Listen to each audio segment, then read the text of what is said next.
Hi mọi người, hôm nay mình sẽ làm món gà nướng và mình gọi đây là gà nướng kiểu Úc vì có một người bạn người Úc từng nấu món này và mời cả gia đình mình. Mình thấy rất ngon. Và bữa tối Valentine sẽ trọn vị hơn với bánh sô cô la núi lửa.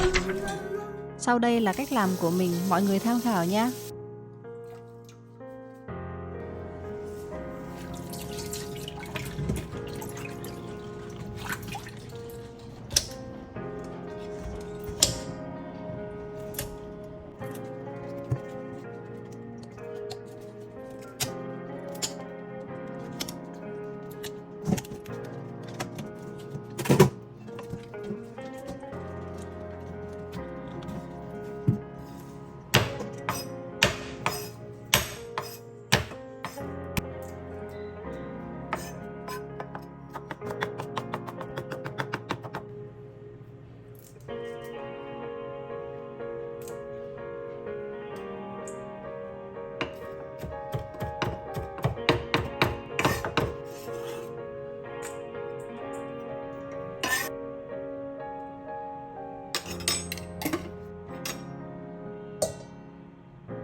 Chắc cậu có Valentine chưa? Ủa, phải nâng lưỡi chứ. 1, 2. Yeah. Yo. Ấm tủ lạnh này hả? Ấm tủ lạnh này. Trời. Ôi. Ngon quá. Cảm ơn Có các cơm. cô. Rồi. Cái này.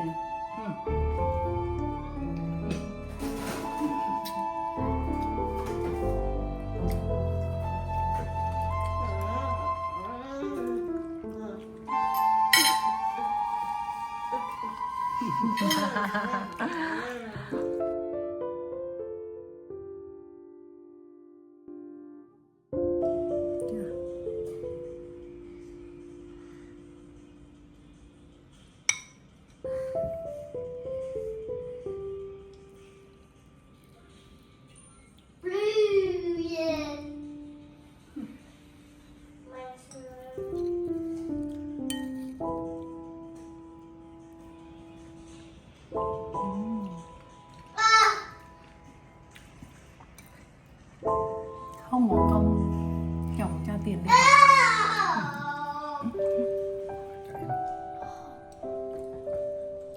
Moist.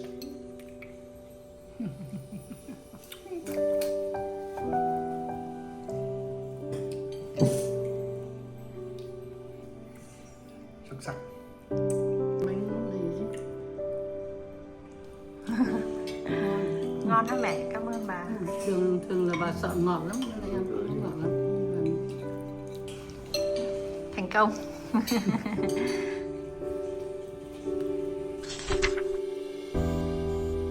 Cảm ơn các bạn đã theo dõi video. Đừng quên nhấn like, chia sẻ và đăng ký kênh để ủng hộ mình. Nhớ xem những show mới và trước đây trên kênh Mẹ Trẻ, Bố Già.